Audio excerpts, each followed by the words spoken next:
انصاف کی بنیاد پر، انسانی حقوق کی بنیاد پر، معاشی مساوات کی بنیاد پر، اور مسلم ہو یا غیر مسلم ان کو یکساں طور پر معاشی موقع میسر کرتے ہیں، اور اس بات کا موقع ملتا ہے کہ وہ مالی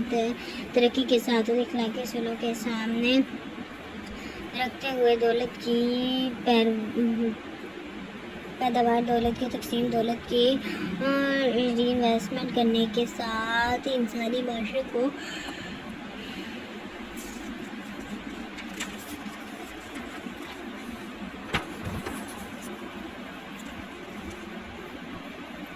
روزہ اور ہماری زندگی پرسکون ایک پرامن معاشرہ بنا سکے۔ روزہ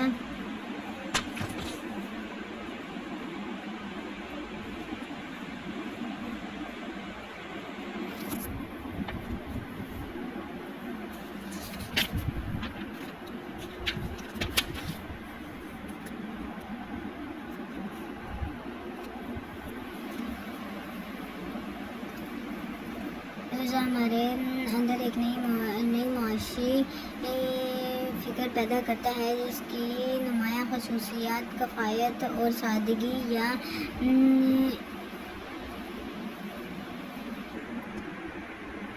لیکن نمود نمائش اور تشویش اور فضول خرچی نہ پائی جاتی ہو۔ رمضان کا مہینہ سادگی اور معاشرتی فلاح کاموں کی حوصلہ افزائی کرتا ہے اور غیر ضروری تشکیل سے روکتا ہے، اور ہمارے اندر یہ رویہ احساس پیدا کرتا ہے کہ سادگی اختیار کرتے ہوئے غذا اور اپنے دیگر معاملات میں ضروریات کی حد تک رہا جائے اور تعیش کو اختیار نہ کیا جائے۔ گویا روزہ تحقیق کے ذریعے اور ان اچھے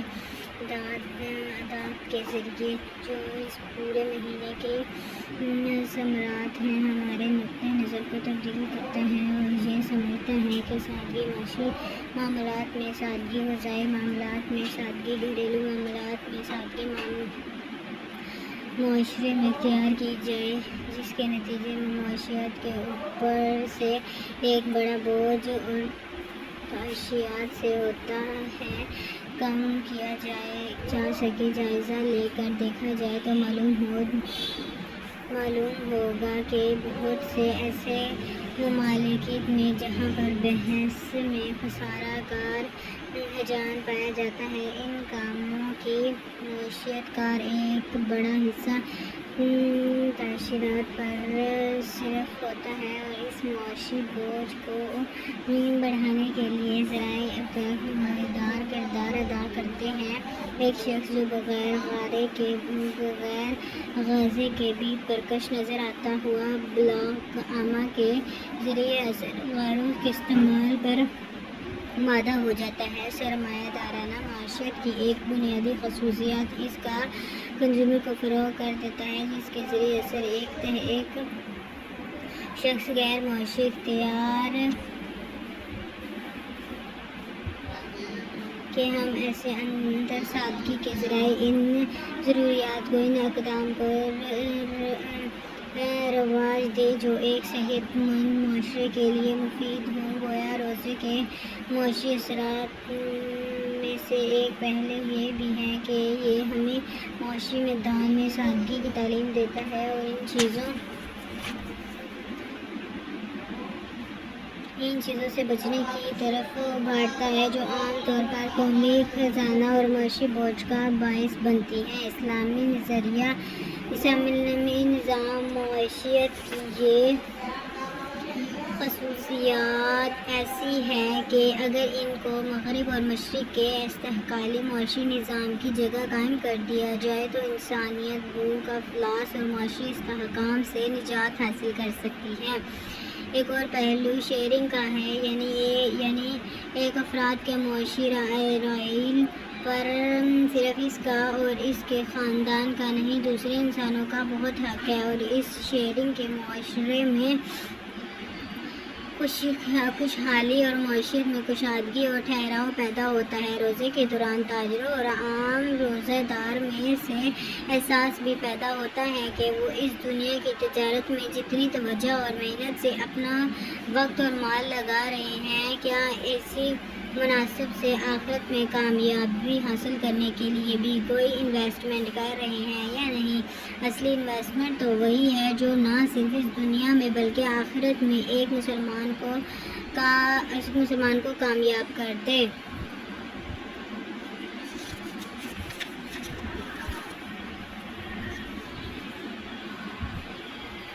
روزہ سیاسی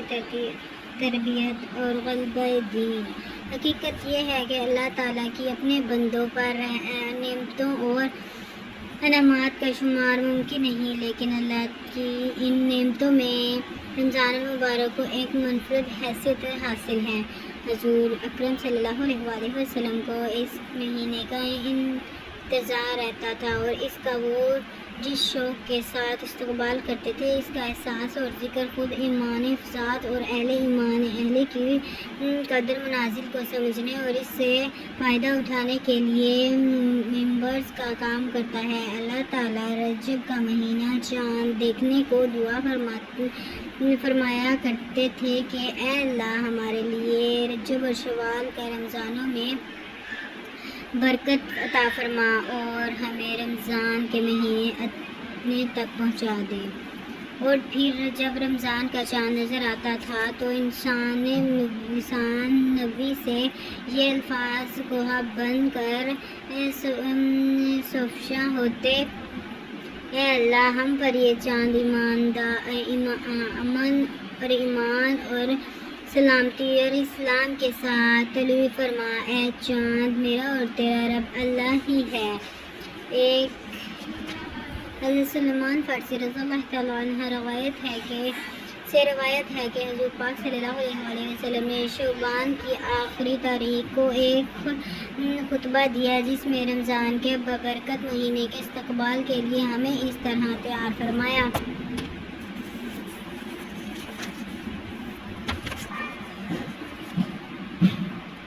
اے لوگوں، بہت بڑی نعمت اور عظمت اور بابرکت والا مہینہ تم پر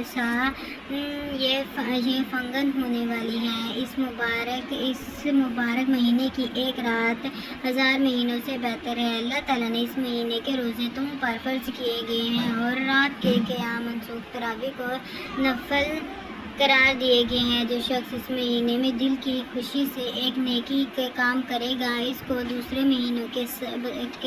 فرض کے برابر ثواب ملے گا، اور جو شخص اس مہینے میں ایک فرض ادا کرے گا، اللہ تعالیٰ اس کو دوسرے مہینے کے 70 فرضوں کے برابر ثواب بخشے گا۔ یہ صبر کا مہینہ ہے، صبر کا اجر جنت ہے، اور یہ غریبوں کی مالی ہمدردی اور امداد کا مہینہ ہے۔ رمضان کی ببرکتوں کا ذکر فرماتے ہوئے اللہ تعالیٰ نے آپ صلی اللہ علیہ وسلم نے اس خطبے میں روزے کے 2 اہم پہلو کو اجاگر کر فرمایا ہے جو روزے کی روح اور مقصد کو سمجھنے میں مدد دیتے ہیں، یعنی صبر کا مہینہ اور مواسطہ کا مہینہ۔ صبر کا تعلق بھلائی، حق اور جد عدل پر جم جانے اور استقامت کے ساتھ اللہ تعالیٰ اور روزے کی بندگی کو ہر حال میں اولویت دینے سے یہ اپنے تمام معاملات کو اللہ تعالیٰ کی خوشی اور رضا کے تابع کر دیتے ہیں۔ مواسطہ کا تعلق معاشرے میں بسنے والے افراد کے ساتھ معاملات کی نوعیت کے ساتھ ہے، یعنی غریبوں اور دوسرے انسانوں کے لیے مالی ہمدردی استحصال کر کے یا ایک اخلاقی ضابطے میں رہتے ہوئے نفع کما کرتا گاہک کا مطلوبہ معیار کا مال بھی ملے اور اس پر غیر ضروری مالی بوجھ بھی نہ پڑے۔ رمضان کے دوران ایک تاجر اور صنعت کار یہ سوچنے پر مجبور ہوتا ہے کہ وہ جن ذرائع سے مال کما رہا ہے وہ کہاں تک خود حلال ہے۔ مثلاً اگر یہ صنعت کار ایسے کاروبار میں رقم لگائیں جو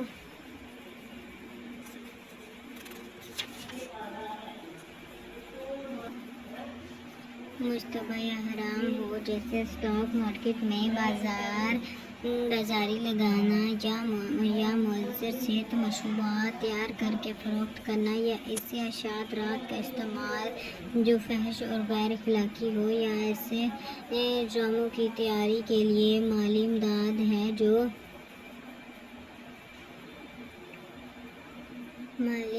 دینا ہے جو اخلاق کے منافی ہو تو کیا اس کا اپنے مال کا حرام کی اشاعت میں استعمال کرنا درست کہا جا سکتا ہے؟ اللہ تعالیٰ کی وحدانیت کا خیال ایسے یہ سوچنے پر مجبور کرتا ہے کہ وہ کم از کم رمضان میں اپنے مال کی حرام ذرائع سے پیدا نہ کرے اور نہ حرام کا کام میں استعمال کرے۔ یہی احساس آگے چل کے رمضان کے علاوہ بھی اسے یاد دلاتا ہے کہ مال کا ایسا کام میں لگانا جو اللہ کی مقرر کی ہوئی حدود کی خلاف ورزی میں شمار ہو درست نہیں ہو سکتا۔ رمضان کا احترام نہ صرف حرام سے بچنے کی تربیت دیتا ہے بلکہ مثبت طور پر ایسے کاروبار قائم کرنے پر ابھرتا ہے جو انسانیت کی فلاح اور معاشرے میں معاشی عدل کا قیام کر سکیں۔ بین الاقوامی اقدامات سطح پر تجارت کے فروغ کا موقع فراہم کرتا ہے۔ چنانچہ ایک تاجر جو انڈونیشیا اسلام آباد میں رہتا ہو چاہتا ہے کہ وہ مناسب قیمت پر مراکش اور ایران وہ سعودی عرب کی بہترین کھجوریں جکارتا اور اسلام آباد کے بازو میں فراہم کر سکے۔ وہ اس غرض سے انٹرنیٹ کے ذریعے ان ممالک کے تاجروں سے رابطہ کرتا ہے اور آخرکار اس کی کوششوں سے 1000 میل دور پیدا ہونے والی کھجوروں سے بے شمار افراد لذت یاب ہوتے ہیں اور اس طرح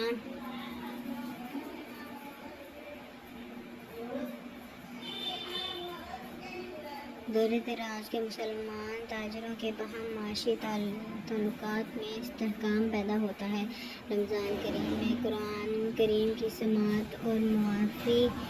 پر غور کرنے سے ایک تاجر کو یہ احساس ہوتا ہے کہ اسے اپنے معاہدے اور عہد کا پاس رکھنا ہے، کیونکہ اہل ایمان کی صفات میں سے ایک اہم صفت یہ ہے کہ وہ اپنے وعدے کو پورا کرتے ہیں۔ اگر دیکھا جائے تو تجارت اس معاہدہ پر بنی ہوئی ہے۔ ایک گاہک کو سامان دیتے وقت ایک تاجر اخلاقی اور قانونی طور پر ایک ساتھ معاہدہ ہی کرتا ہے کہ جو رقم وہ وصول کر رہا ہو اس کے معاوضے میں جو جائز سہولت سروسز اور گاہک کو دے رہا ہو وہ وصول شدہ رقم کے ساتھ جائز مناسب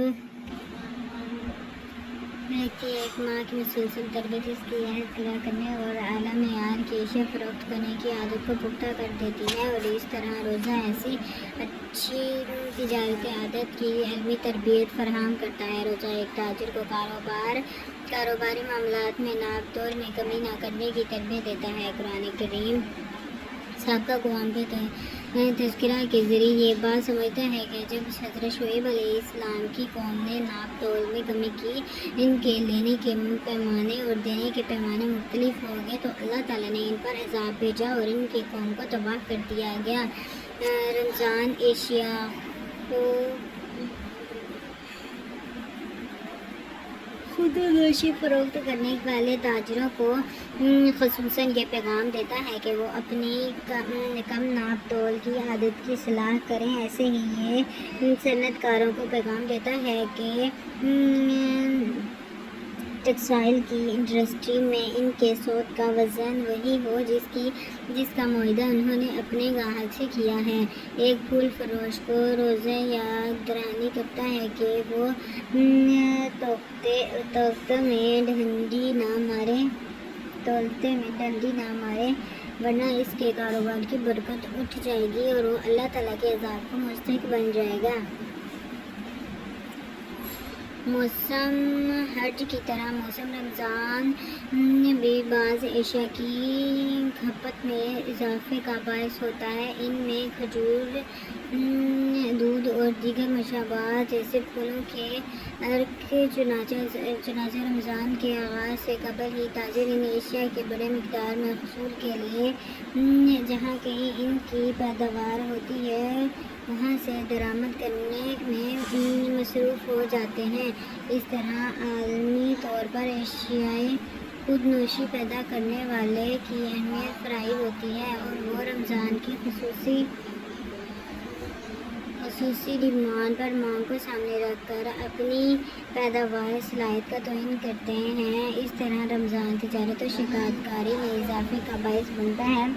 پھلوں اور کھجور کی پیداوار کرنے والے زیادہ پیداوار کرنے کے مترادف ہوتے ہیں۔ اس طرح کاشتکاروں اور تاجروں کو اپنی کاروبار کی منصوبہ بندیوں میں آسانی ہو جاتی ہے۔